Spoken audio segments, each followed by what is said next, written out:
سپاسان دەکەم کە ئەمڕۆ توانیتان ئامادە بن دەربارەی سیمیناری تونند و تیژی دژ بە ژنان و زۆر سپاسان دەکەم سەرەتا پێش ئەوەی دەست بکەین بە سیمیناری تونند و تیژی دژ بە ژنان باشتر وایە خولەکێک وەسین بۆ گیانی پاکی شەهیدان.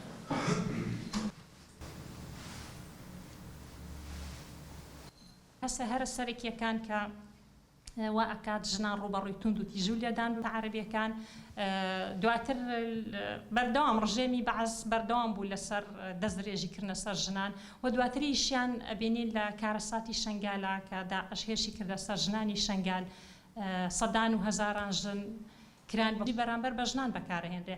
هەڵبەتە تەنها کوشتنی ژنان تونند و تیژی نییە، جگە لە کوشتن چەند شێوازێکی تر تونند و تیژی بەرامبەر بە ژنان بەکارهێنرێ لە جیهاندا و بە تایبەتی بۆ بە پلەی یەکەم کوشتن زۆرە لە هەموو وڵاتەکانی جیهاندا و بە تایبەتی لە ڕۆژهەڵاتی ناوەڕاست و بەداخەوە کوردستان و باشووری کوردستان بە تایبەتی ساڵانە ئەبینین ژنێکی زۆر زۆر ئەکوژرێت. ئەوە جگە لە کوشتن وەکوتم تەنها کوشتن نییە، هۆکارێکی زۆرێکی تریش هەیە بۆ نمونە سوکاتی زۆر بە ژنان دەکرێت و جنێ و بە ژنان ئەدرێت. دەبینین بە تایبەتی لە تۆڕە کۆمەڵایەتیەکانەوە سوکاتێکی زۆر زۆر بە ژنان ئەکرێت بە تایبەتی ژنانی ئازادی خواست. وەلێکێکی تر لە جۆرەکانی تونند و تیژی بریتە لە تونند و تیژی دەرونی. تەنها ئەوە نییە کە ئێمە بڵێن تونند و تیژی بەرامبەر بە ژنان تەنها لە کوشتنی ژنانە کور بکەینەوە هیچی تر.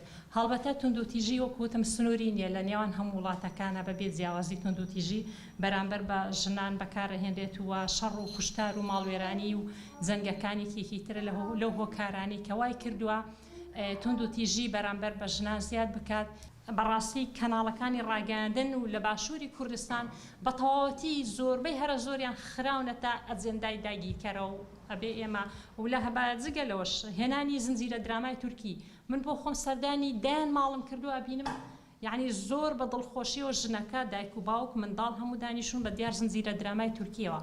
ئەو زنجیرە درامایانە جگە لەوەی کەمەبەستێکی ئاگووری لە پشتەوەیە بەشێکی زۆر زۆری سوکاتیە بە ئێمەی کورد زۆر بە ئاشکرا یعنی ئەو ڕوە پیشانی کۆمەلگای ئێمەدا لای ئەوان خیانەتکردنی نێوان هاوسەران زۆر زۆر ئاساییە دانێ وردە وردە ئەو کەلتورە خیانەتی ژن و پیا و ئاسایی بکەنەوە لە کۆمەلگای ئێمەدا.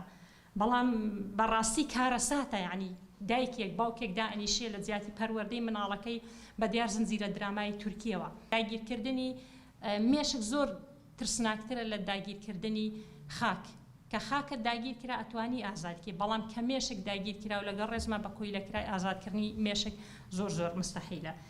هەزرێکی پاپڕ لە باڵادەستی ڕەگەزی کە دەرحەق بە ژنان بە ئەنجام دەگەێنرێت لەسەر بناغی دەماگیری ڕەگەزی جا بەجێگەیاندنی ئەم کردارانە بێمەبەست بێت یان مەبەستە هەڕەشێکی بەردەوامە لە کاروانی پڕ لە بەرهەمی مێژووی ژن هەستی باڵادەستی پیاوە و سیستەمی دەسەڵاتداری شێوەیان بەناسنامەی ژناندا لە دەوری چاواشەکاری و شەرم و قەدەغەکردن و شەرەف. لە هەرێمی کوردستان بەپێی ئامارەکانی ساڵی 2022 75 ژن کوژراون یاخود ناچار بەخۆ کوشتن کراون، هاوکات لە ساڵی 2023دا تەنیا لە 9 مانگی سەرەتایی 64 ژن کوژراون یاخود ناچار بەخۆ کوشتن کراون.